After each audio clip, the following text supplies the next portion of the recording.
Her beauty wasn't just seen, it was felt, like a whisper from the ancestors reminding the world that true radiance is born from the soul, not the skin. This is the tale of a girl whose beauty could quiet storms, yet whose secret drew shadows from the deepest corners of the land. A girl so perfect that the gods themselves seemed to admire her, and yet so cursed that no man could ever truly claim her heart. In this village, beauty was a blessing, until it became a doorway for something far darker. So sit still, open your ears and listen. Because once this story begins, you will not be able to stop. Not until the last truth is revealed, and the final scream fades into the night. In the great village of Bono, a place tucked between ancient Irako trees and the slow-moving river, people believed beauty was a sign of divine touch. A beautiful child, the elders always said, is a child kissed by the ancestors. But no one in living memory had ever seen beauty like Lima. She was born on a night when the moon looked larger than usual, hanging low and golden over the sky. People still swore that they heard soft singing drifting through the air when she cried for the first time, voices like women chanting underwater. When the midwife cleaned the newborn and raised her toward the lantern, her dark skin shone like a star, glowing even without light. Her hair was long, black and silky, too unusual for a newborn. From that very first night it was clear, this was no ordinary child. By the time she turned 16, people came from neighboring villages, river towns, and even distant hill settlements just to see her walk to the stream. Young men pretended to fetch water they didn't need, only to steal glances at her. Old women smiled with approval, whispering that she had the grace of a queen. Even chiefs visiting the village festivals asked who she was. Yet Lima was always quiet, always watching people from the corner of her eye as if she expected them to look deeper than they should. Her smile was gentle, but her gaze carried a heaviness no one understood. Great men proposed. Warriors told her they would bring 1,000 cowries. Hunters swore they would bring a lion's heart. The chief's own son said he would fight anyone, even his own father, if that was the price to marry her. But Lima refused them all. At first, the villagers believed she was simply shy. Then they whispered that maybe she was waiting for a man worthy of her charm. But after a while, when every proposal ended with her tears or silence, rumors began to roam like wild dogs. She is too perfect, some men said. No beauty comes without a price, others added. Only her mother, Mama Lima, knew the truth. It was a truth she had discovered when Lima was barely 12, during the age when girls began their transition to womanhood. The old women gathered in the women's hut to teach the girls about their bodies, marriage, and the sacred role of motherhood. They expected Lima to be like any other girl. But when they prepared her for the ritual bath meant to bless her womanhood, the old women froze. Their chants stopped mid-word. The hut fell into a suffocating silence. Where there should have been the private place of a woman, there was nothing. Smooth skin, untouched, as if she had never been created to be a woman at all. The old women covered their mouths, some trembling, some crossing themselves. They said nothing, but their eyes held fear. Not pity, fear. Mama Lima dragged her daughter home that evening, crying silently. From that day, she warned Lima never to let a man get close, never to accept a proposal, never to speak of the secret. She said the world was too cruel, too superstitious. People would call her cursed, or possessed, or a non-human. But secrets, no matter how tightly kept, have a way of sniffing out trouble. And Lima's beauty, unfortunately, drew the kind of attention that secrets despise. Because beauty this perfect, beauty this unnatural, beauty that pulled crowds like a magnet, was rarely a gift. It was often a sign. A warning. A beginning. As Lima grew older, her beauty only deepened, and so did her fear. She woke each morning to the same thing.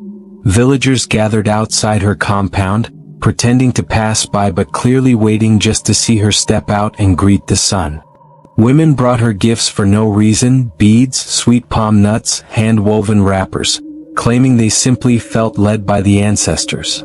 Young men pretended to look away, yet their eyes followed her like shadows hungry for light. But Lima carried her secret like a stone tied to her chest. At night, when the world slept, she sat by the fire with her mother. Mama Lima always watched her with soft but worried eyes, as though waiting for the day everything would collapse. And deep down she knew it would. It started during the Moon Festival, a night of drums and dancing, when villagers gathered by the river to honor the spirits who guided the harvest. Lima never liked festivals, too many people, too many eyes, but her mother insisted she attend, hoping that being among the women would soothe her loneliness. At first everything felt normal. Drums thumped against the air like the heartbeat of the ancestors. Children ran around with glowing calabashes. Women danced in circles with red clay on their arms, singing songs of gratitude. The river breeze carried the smell of roasted corn and palm wine. But the moment Lima stepped into the open field, the entire festival froze. Drummers stopped mid-beat. Dancers lowered their hands. Even the chief himself paused his steps. People stared, wide-eyed, as though they were witnessing a goddess descend from the sky. Lima felt her skin prickle. She had only taken a few steps when a tall, broad-shouldered warrior approached. His name was Nkor, son of the village's strongest hunter. He had always admired Lima from afar, but never dared approach her, until that night. He walked toward her slowly, confidently, eyes glowing with desire. "Lima," he said softly, "I have watched you for years. Tonight I will not hide what is in my heart. You are meant to be mine." The crowd murmur grew. Some people smiled. Some nodded approvingly. But Lima's breath caught. Her heart raced with a mixture of fear and shame, because she knew if she didn't reject him now, he would come closer, and everything would unravel. "I cannot," she whispered. Nkor chuckled. "You are shy, I know. But I cannot," she repeated louder, trembling. The warrior stepped closer, touched her wrist gently, and she jerked away as though his hand were fire. Gasps filled the air. The chief frowned. Nkor's face changed, pride twisting into humiliation. A man rejected publicly by the most desired woman in the region, it was a wound deeper than a spear. "You think you are better than everyone?" he spat. "No," she whispered. "Then why? Why do you hide from men like you are cursed?" Silence. Except for the crackle of nearby torches. Lima felt the whole village watching her. Waiting. Judging. She opened her mouth, but no words came out. Because how does a girl tell the world she was born incomplete? How does she confess something even the midwives refused to speak of? Her silence angered Nkor further. He stepped forward, but before he could reach her, Mama Lima pushed through the crowd and wrapped her arms around her daughter. "She said no," the mother shouted. "Leave her be." Something in her voice, something trembling, protective, desperate, made the villagers exchange confused looks. Mama Lima pulled Lima away, and together they hurried toward the forest path. That night, long after they returned home, Lima sat by the fire shaking. Tears rolled down her glowing cheeks. "They will find out," she whispered. "They will not," her mother replied, though her voice betrayed doubt. "How long can we hide this?" Mama Lima didn't answer. She touched her daughter's hand gently. Outside, wind rustled through the trees. The fire flickered, casting trembling shadows across the mud walls. The night felt heavier than usual, as if the darkness itself was listening. And somewhere deep in the forest, something stirred. Something that had been quiet for 16 years. Something that had been waiting. Watching. And now, because of one moment, one rejection, one public scene, it had awakened. The night after the Moon Festival was the first time Lima felt it, a presence. Not a person, not an animal, something else. She lay on her raffia mat, eyes closed, trying to push away the humiliation of the festival, when a cold breeze slipped through the cracks in the hut wall. The lantern dimmed as though a hand passed over it. Even the night crickets stopped singing. And then she heard it. A faint whisper. Soft. Dragging. Almost like breath sliding through water. Her eyes shot open. She sat up quickly, staring at the doorway, but saw nothing except darkness. "Mama?" she called out. But the whisper wasn't her mother's voice. It had an echo, like it came from both far and near at the same time. Her heartbeat slammed against her ribs. She covered her ears, but the voice seemed to speak from inside her head. Suddenly, Mama Lima rushed into the room, holding a lit palm oil lamp. Her breath was uneven and sweat covered her forehead. "Lima," she whispered harshly. "Are you hearing it too?" The girl froze. So she wasn't imagining it. The whisper faded immediately, as if it slipped back into the darkness when the lantern entered. Mama Lima shut the door tightly, placed the lamp between them, and knelt. "We must leave this house tomorrow," she said. "Something is wrong." Lima shook her head. What was that voice? Her mother didn't speak for a long moment. Then, in a low, trembling whisper, she said, "I think the thing that followed me the night you were born has returned." Lima stared at her, confused and horrified. "What thing?" Mama Lima swallowed hard. Her eyes glistened with memories she clearly never wanted to revisit. "The midwife wasn't the only person in that room the night you were born," she said. "When your first cry came, the lantern blew out. And in the darkness something moved. The midwife screamed, and when I lit the lamp again, there were wet footprints on the floor." Lima's blood ran cold. "Like the prints of a person," her mother whispered, "but shaped wrong. Too long. Too thin. Like the feet of a spirit that lived in water." Lima stared at her own glowing skin, suddenly feeling like she didn't belong in her own body. "Why didn't you ever tell me this?" "Because I prayed it was nothing," Mama Lima said, tears running down her cheeks. "I prayed it was just the fear of childbirth. I prayed you were normal, that your missing womanhood was just a strange accident. I didn't want you to live believing you were cursed." Thunder rumbled softly in the distance, though the sky had been clear earlier. The wind outside rose again, pushing against the hut walls, echoing Lima's name. This time the whisper came through the shut window, soft, sliding, hungry. Mama Lima grabbed her daughter's hands and squeezed tightly. "Don't answer it," she whispered. "Whatever it is, whatever it wants, it has been waiting a long time. And now that you are a woman, it thinks the time has come to reclaim you." Lima trembled violently. "Reclaim me? For what?" Mama Lima shook her head, unable to speak. Outside, something brushed against the side of the hut. Not like a hand. Like a tail dragging across mud. A coldness seeped through the walls. A shadow moved past the doorway, not walking, not crawling, but gliding. And then, slowly, the lantern flame rose higher on its own, stretching tall and thin like a frightened scream. Mama Lima pulled her daughter into her arms. "Tomorrow," she whispered, "we will see the chief priest. Before whatever is calling you calls you again." By dawn, the village of Bono felt different. The air was strangely cold for a tropical morning. Fog sat low on the ground as if the spirits had spent the night breathing over the earth. Roosters crowed late, and even the dogs barked with caution, their ears pinned back. Mama Lima did not let Lima leave her sight. They walked together through the narrow village paths, both carrying only small gourds of water. People watched them from a distance, whispering.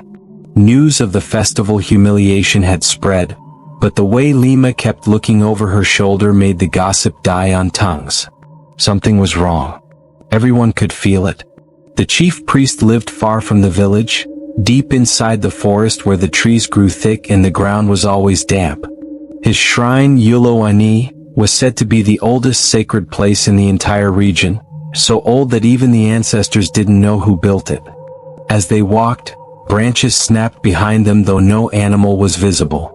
The wind moved opposite the direction it should have. Lima felt watched, not by eyes but by something deeper. Something that moved beneath the world. "Mama," she whispered, "are you sure he can help?" Her mother's voice shook. "He must. He is the only one who knows the signs." Signs. Lima didn't like that word. They reached the first boundary of the sacred forest, a tall Irako tree with white chalk circles drawn around its base. Mama Lima bowed her head before crossing. Lima followed, her heart pounding in her throat. The deeper they went, the quieter the world became. No birds, no insects, even their footsteps sounded muffled. Then they reached the shrine. It sat in a clearing surrounded by dangling charms, dried leaves, and bones tied with red string. Smoke rose from a clay pot placed before the entrance. And at the center, sitting on a carved stool, was the priest Okefo, an old man whose eyes were clouded yet sharp beneath their haze. He did not greet them. He did not smile. He simply said, "Bring the girl forward." Lima stepped closer, legs trembling. The priest stared at her for so long that she thought he had fallen asleep with his eyes open.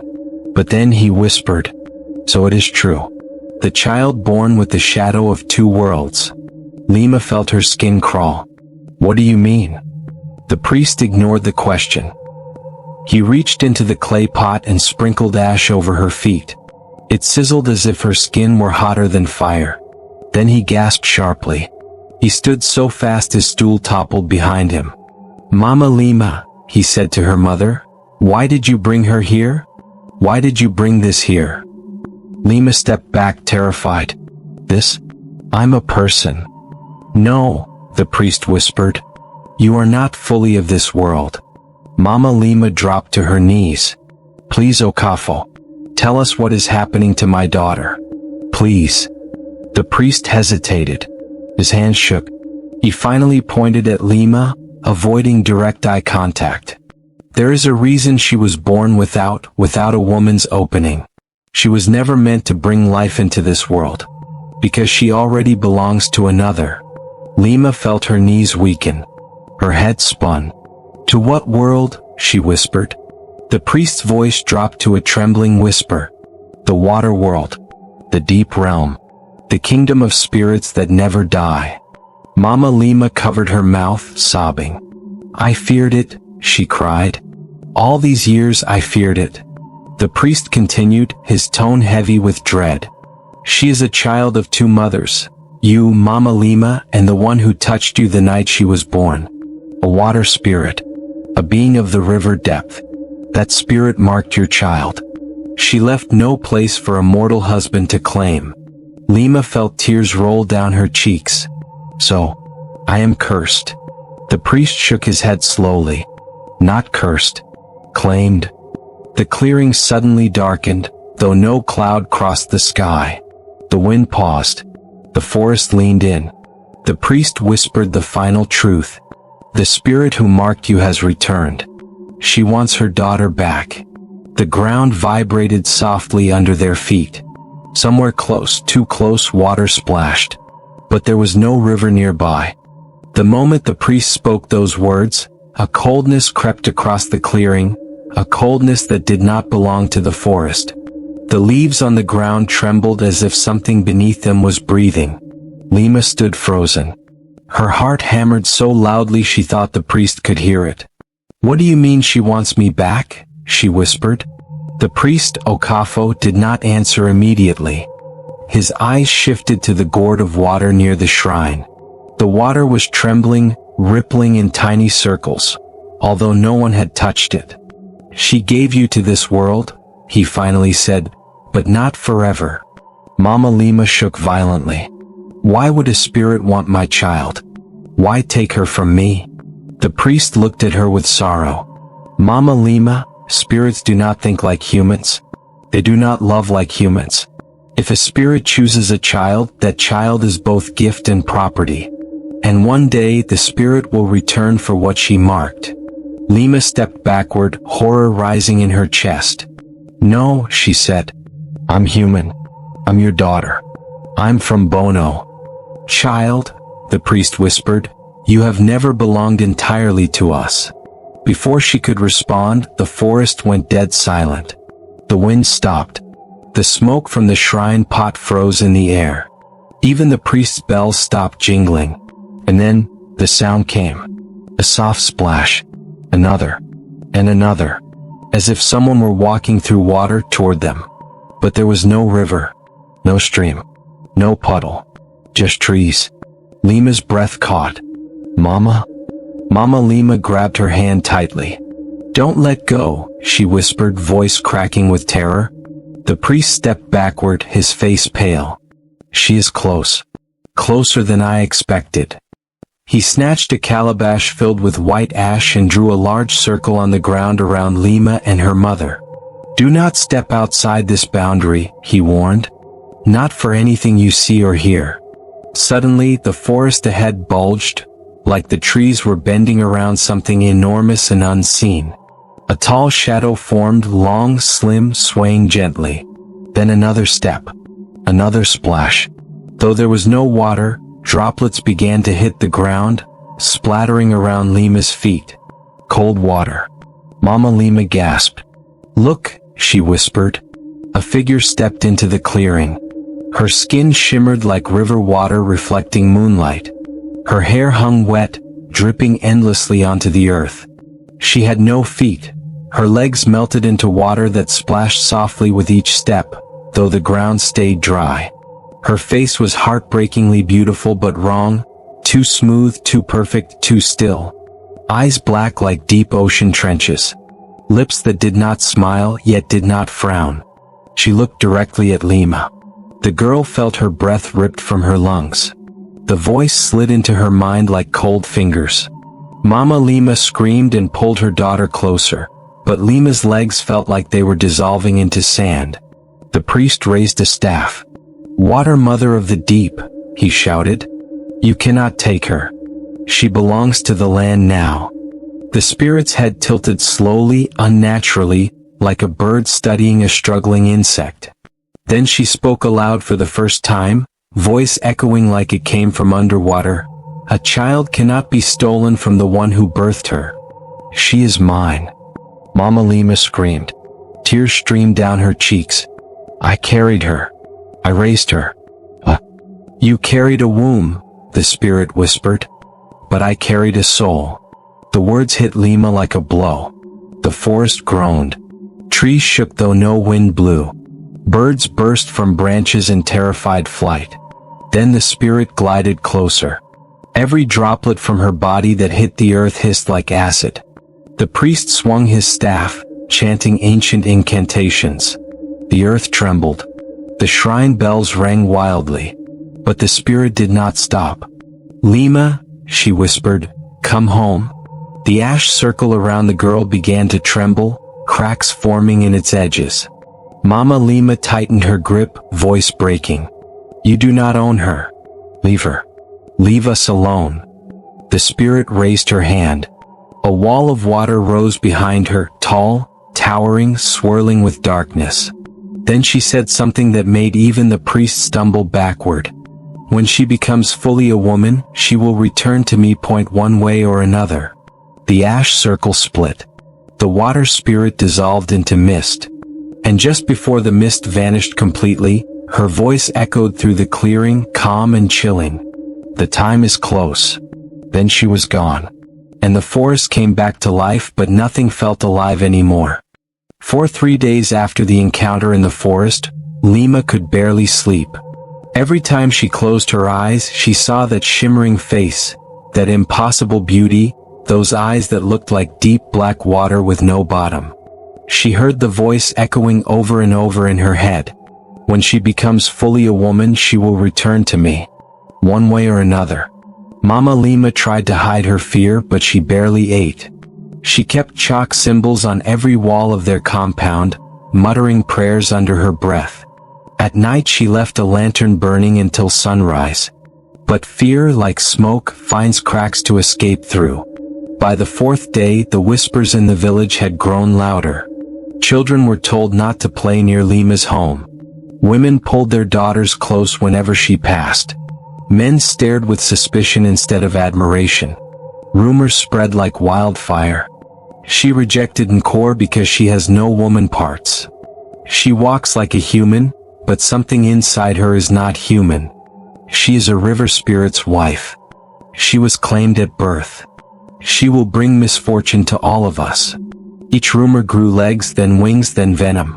When Lima stepped out to fetch water that morning, She saw Encore and a group of young hunters standing by the pathway. They didn't smile. They didn't greet her. They just watched her walk by with tight jaws and narrowed eyes. Then one of them hissed, loud enough for her to hear. "Look how her skin shines. Like she's oiled by spirits." The others snickered. Lima wished she could hide under the earth. Later, as she stood by the river washing her calabash, a group of women stopped nearby. They didn't fetch water. They didn't greet her. They just whispered loudly enough. "See how she avoids men. She carries no womb. Her mother hides something. She will drown a husband if she ever finds one. Her beauty is bait. She is not one of us." The words stabbed her like knives. For the first time she wanted to scream back, "I didn't ask to be born like this." But she kept quiet. Her throat felt tight, her eyes burning. That night, as she and Mama Lima sat by the fire, voices of men and women echoed from outside. Mama Lima sprang to her feet, panic filling her eyes. "No, not tonight. Please not now," she whispered. The villagers gathered at their gate, led by the oldest chief counselor, a stern man who believed everything unusual was a threat to the village. "Mama Lima," he called sharply, "bring your daughter outside." "No," Mama Lima shouted from inside. "She has done nothing to you." Lima's hands shook violently. "Mama, what do they want?" But she already knew. The counselor spoke again louder. "We know she carries a spirit mark. We know a water being came for her." The whole village felt the force shift that day. "And we cannot allow danger to remain among us." Encore stepped forward, chest puffed, pride still wounded. "She humiliated me before everyone. Now we know why she is hiding something. Something evil." A murmur of agreement spread through the crowd. "Bring her out, Mama Lima," another elder demanded. "We must decide if she stays here, or if she must be taken to the sacred river for cleansing." Lima felt her stomach drop. Cleansing. Everyone knew what that meant. If they decided she was truly spirit claimed, she would be thrown into the river to see if she drowned or disappeared. Mama Lima stood at the doorway, trembling with rage and fear. "You will not touch my child. She is not your child alone," the counselor snapped. "She now belongs to the safety of the village." The torches glowed brighter. The crowd stepped closer. Then, quietly, almost too softly to hear, Lima whispered, "Mama, I think we should run." The villagers seemed to sense the movement inside the hut. "Break the door," someone shouted. Wood splintered under strong hands. The first crack. The second. The third. Mama Lima grabbed Lima's wrist. "Out the back," she whispered fiercely. "Now." They slipped out through the rear doorway into the darkness, barefoot, terrified, running as fast as shadows fleeing from dawn. Behind them, the villagers roared as the door collapsed. "She's escaping. Find her.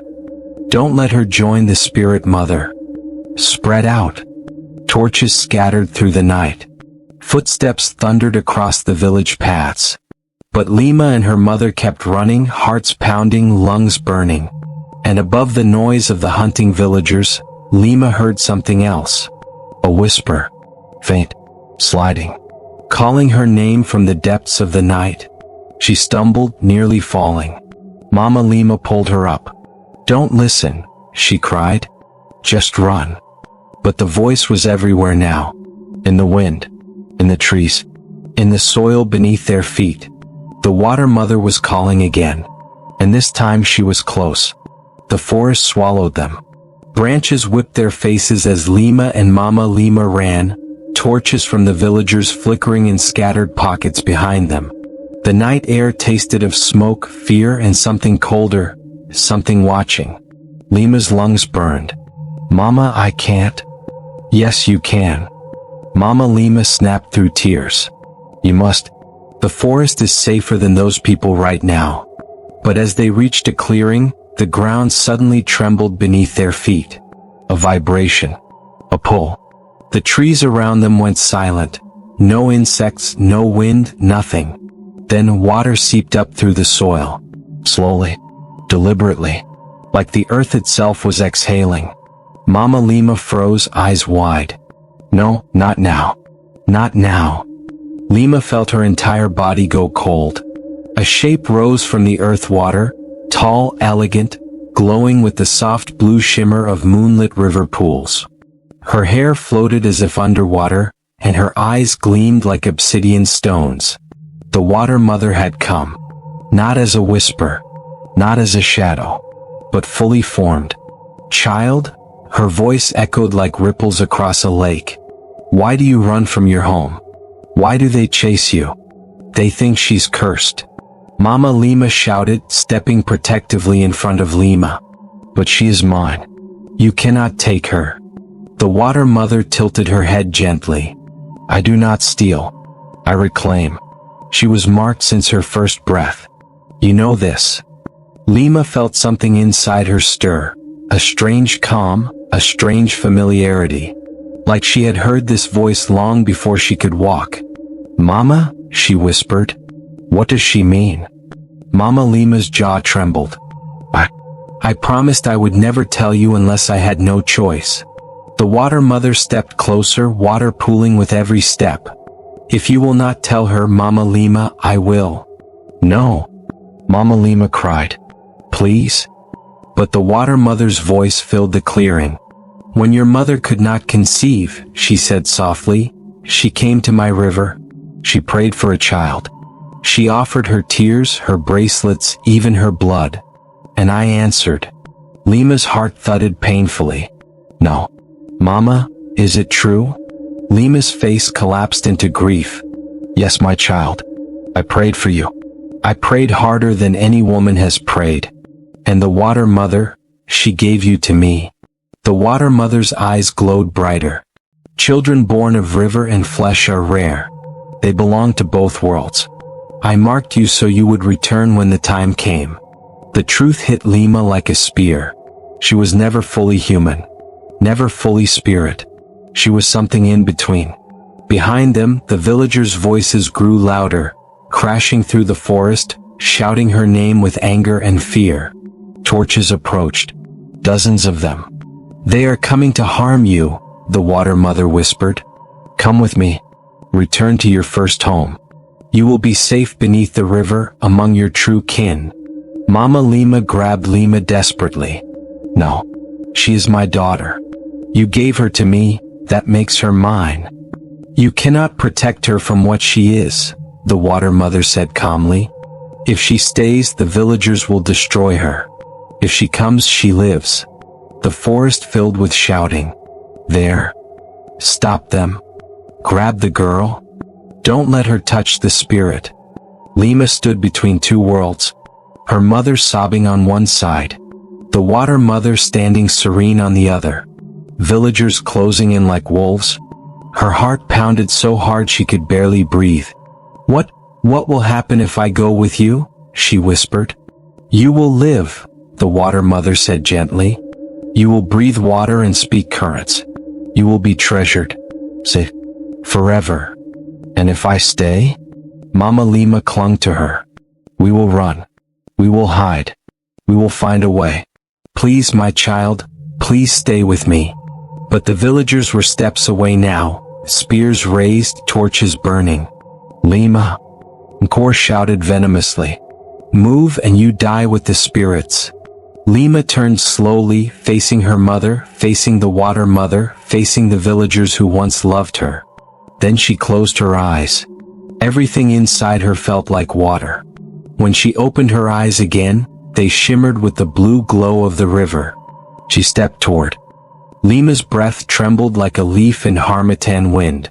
The glowing blue in her eyes flickered softly, as though two worlds were calling her by name. But when she turned, truly turned, she looked at the one person who had held her since she first breathed air. Mama Lima. The woman whose palms had carried her fevers. Whose songs had chased away nightmares. Whose sweat had fed her. Whose fear tonight was not for herself, but for her child. Lima stepped toward her mother. The Water Mother's glow dimmed in surprise. Lima, Mama Lima whispered with breaking voice. I choose you, Lima said, tears rolling down her glowing cheeks. I choose the woman who loved me all my life.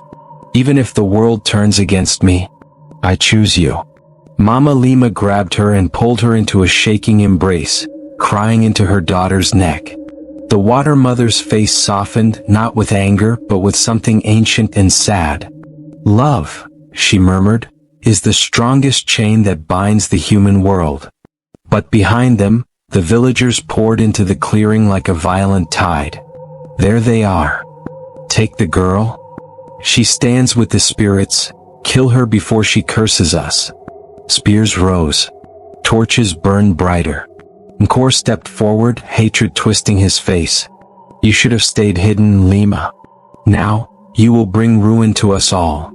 Mama Lima shielded her daughter. Touch her and you answer to me. But a single woman against a mob was nothing. The water mother lifted her hand. If she stays in your world, she warned coldly, you must protect her. She has chosen you, all of you. If you harm her, the river will answer. Not with mercy. The villagers hesitated. Water spiraled upward around the water mother's feet, forming a circle of churning waves. Her voice deepened, echoing like thunder over still water. Shall I take her?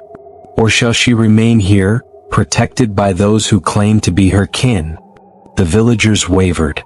No one wanted a spirit's wrath, not even the bravest hunter. Then the village chief stepped forward, lowering his spear. What is done, the chief said. If she has chosen the land over the river, then we accept her choice. Nkor snarled. You can't be serious. But the chief raised a hand. The river spirits have spared us many times. We cannot provoke them. Slowly, very slowly, the villagers lowered their weapons. The water mother turned to Lima, eyes glowing like calm water at dawn. You are brave, little half-being. The human world is cruel, but your courage is strong. Remember this night. Remember who you are. Then, with a whirl of water shaped like a spiraling vortex, the water mother sank into the earth, vanishing as though she had never been there. Silence fell. The villagers looked at Lima with fear, but not hatred. Her eyes dimmed from glowing blue back to deep brown. She was still different, but she had chosen them. She had chosen humanity. Mama Lima held her daughter's hand tightly. You are mine, she whispered. And I will fight anyone who says otherwise. In the moons that followed, Lima lived quietly under the eye of a cautious village. But something had changed. The people who once feared her now respected her. And sometimes at night she would walk alone to the riverbank.